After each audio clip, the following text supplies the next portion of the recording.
26 তারিখ, মেবি 26 তারিখ সাবেক প্রধানমন্ত্রী শেখ হাসিনা আসে। উনি আসার পর থেকে একদম অবস্থা খারাপ হয়ে যায়। ওই দিন থেকেই, ওই দিন বিকাল থেকে, ওই দিন উনি যাওয়ার পর থেকে রুট ব্যবহার শুরু হয় আমাদের সাথে।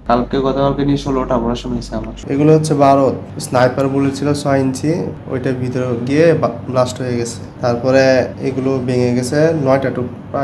এই টুকরাগুলো সবগুলো খুলে ফেলছে। এখন একটা একটা আছে আপাতত, এটা আবার কিছুদিন পরে খুলে ফেলবে। 26 তারিখ, মেবি 26 তারিখ সাবেক প্রধানমন্ত্রী শেখ হাসিনা আসে। উনি আসার পর থেকে একদম অবস্থা খারাপ হয়ে যায়। আমাকে আশ্বাস দিয়ে গেছে আমি চিকিৎসা ভালো হবে, আমি তো ফাইনাল ইয়ার স্টুডেন্ট, এবার আমি পরীক্ষা দিতে পারবো, কোনো সমস্যা হবে না, সরাসরি গিয়ে পরীক্ষা দিতে পারবো, উনি ট্রিটমেন্টের সবকিছু করবে, এইসব বলে গেছে। উনি যে আশ্বাস দিচ্ছে তার বিপরীতটা পাইছে। আমার বাবা চাই এখান থেকে রিলিজ নিতে, হেডনার্সকে বলে, ডাক্তার বলে যে এই ওষুধ তো ওর বডিতে কাজ করছে না, আমরা বুঝতেই পারছি, এটা তো টেস্ট করার কিছু নেই, আমি কিছু প্রেসক্রিপ্ট করে দিয়ে এই প্রেসক্রিপ্ট অনুযায়ী এই ওষুধ আনবেন বাইরে থেকে। উনি বলে যে না, সাবেক প্রধানমন্ত্রীর নির্দেশ, বাইরে থেকে আনা যাবে না, ওষুধ আনা যাবে না, ওদেরকে রিলিজ দেওয়া যাবে না, এরকম সরাসরি বলে।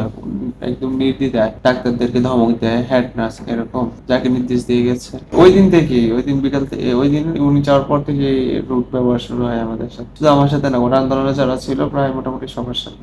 5 তারিখের পর থেকে আমাদের ট্রিটমেন্ট আসলে শুরু হয়।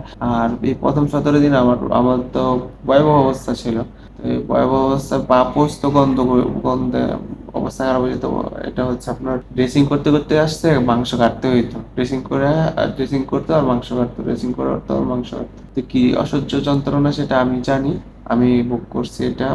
আর হচ্ছে এটা থেকে সাফার করে এই অব্দি আসছি। আর এটা একটা আল্লাহর একটা বিশেষ রহমত, কারণ হচ্ছে 17 দিন একটা ওষুধ ছাড়া, মেডিসিন ছাড়া আমার পাটাকে আল্লাহ টিকিয়ে রাখছে।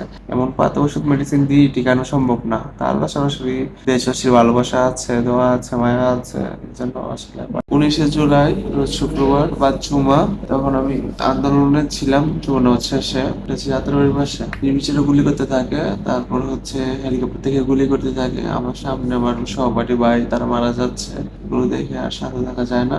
এমত অবস্থায় আমরা যখন ধাওয়া পাল্টা দাওয়ায় ছিলাম, তখন পুলিশ সরাসরি আমাদেরকে গুলি করে, বেশি দূরে না, 10 গজ দূর থেকেই পুলিশ এলোপাথারি গুলি করার পর এক পর্যায়ে আমার পায়ে এসে গুলি বিধার পর গুলিটা ব্রাস্ট হয়ে যায়। প্রথম বিধে আমি বুঝতে পারি, তারপর ব্রাস্ট হয়ে যাওয়ার পর এটা হচ্ছে একদম ছিন্ন বিচ্ছিন্ন হয়ে যায়।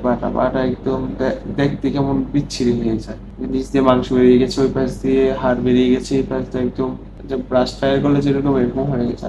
তারপর আমি কাজলা একটা হসপিটালে যাই, ওখানে আমাকে ফার্স্ট এড দিয়ে দেয় ব্যান্ডেজ করে, কিন্তু কিছুই হয় নাই। ওখানে এত শত শত রোগী, আসলে কাকে দেখবে? আর আমার যে অবস্থা, এই অবস্থাতে ওখানে ট্রিটমেন্ট করানোর কোনো পসিবিলিটি নেই। তারপর ওরা বলে ভালো হসপিটালে যেতে, আমি বিভিন্ন প্রাইভেট হসপিটালে ঢোকার চেষ্টা করি। ওখান থেকে তখন আমার সহকর্মী যারা সহপাঠী ছিল তারা নিয়ে আসছে, আন্দোলনরত যারা ছিল। তারপর আস্তে আস্তে আমার ফ্রেন্ডরা আসে, আমার আত্মীয় স্বজনরা আসে। তারপর আমি অনেক প্রাইভেট হসপিটালে ঢোকার চেষ্টা করি, ওখানে একের পর এক কোথাও আমাকে রিসিভ করা হয়নি, আন্দোলনের রুগীকে রিসিভ করা হয় না। তারপর আমি আস্তে আস্তে আগাতে আগাতে মিটফোর্ড হসপিটালে যাই। মিটফোর্ড হসপিটালে যাওয়ার পরে ওরা কন্ডিশন দেখে বলে পাটা এখনই কেটে ফেলতে হবে। তারপর তখন আমার ফ্রেন্ডরা আর আমার আত্মীয় স্বজন কিছু চলে আসছে মিটফোর্ডে। তখন তারা বলতেছে যে কেটে ফেললে তো আমরা পরেও কাটতে পারবো, দেখিও পাটা বাঁচানো যায় কিনা। তারপর ওখান থেকে আসি, আসার পরে অ্যাম্বুলেন্স করে আসি।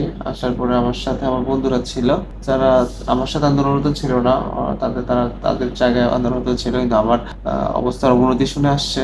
তখন ধানমন্ডি পাঁচে তাদেরকে অ্যারেস্ট করা হয়, থেকে অ্যাম্বুলেন্স থেকে নেমে অ্যারেস্ট করে জেলে পাঠানো হয়। তো আমি এখানে আসি, এখানে আসার পর বলতেছে যে পাটা কি জীবিত না মৃত, এটা তো আমরা বুঝতে পারতেছি না, আপনারা একটা কাজ করেন, হৃদরোগ ইনস্টিটিউটে যান, যদি ওরা চেক করে দেখবে যদি জীবিত থাকে তাহলে আমরা ট্রিটমেন্ট। ওখানে যাই, ওই রাতেই ওখানে যাই, যাওয়ার পরে আবার ওরা বলে যে ঠিক আছে, মেশিন দিয়ে চেক আপ করে বলে ঠিক আছে, এটা চিকিৎসা করালে ভালো হতে পারে। তারপর দেন এখানে আসি, আসার পরে আবার অপারেশন শুরু হয় আর কি। এই অবধি প্রায় গতকালকে নিয়ে 16টা অপারেশন হয়েছে আমার। 16টা অপারেশন, 16টা অ্যানেস্থেসিয়া দিয়েছে ভাই মেরুদণ্ডের মধ্যে। এখন আরো একটা অপারেশন বাকি আছে, এটা হবে ইনশাআল্লাহ। আমাদের দেশ স্বাধীন হয়েছে ঠিকই ভাই, এখন দেশ স্বাধীন হয়েছে, দেশ বারবারই স্বাধীন হয়। স্বৈরাচার, এইবার চরম স্বৈরাচার ছিল, এরকম স্বৈরাচার পূর্বে কখনো দেখা যায় নাই। তো আমরা এর জন্য আমাদেরকে প্রতিদানও দিতে হয়েছে। যদি আমরা এর আগেই সচেতন হইতাম, যেমন আমাদের আগের জেনারেশন যদি সচেতন হইতো, তাহলে আমরা এই বুকে পড়তে হইতো না। আবার যদি আমরা কখনো বেখেয়ালি অজ্ঞতা দেখাই তাহলে পরের জেনারেশন আবার একটা স্বৈরাচার পাবে। সমন্বয়ক সাজিস আলম ভাই আসছিল, দুইবার দেখে গেছে। সরকার থেকে কেউ আসে নাই এখনো আমি Dhaka college honours final year, চতুর্থ বর্ষ, ফিলোসফি ডিপার্টমেন্ট। আমার জেলা হচ্ছে ব্রাহ্মণবাড়িয়া, উপজেলা নবীনগর, আর ইউনিয়ন হচ্ছে রতনপুর।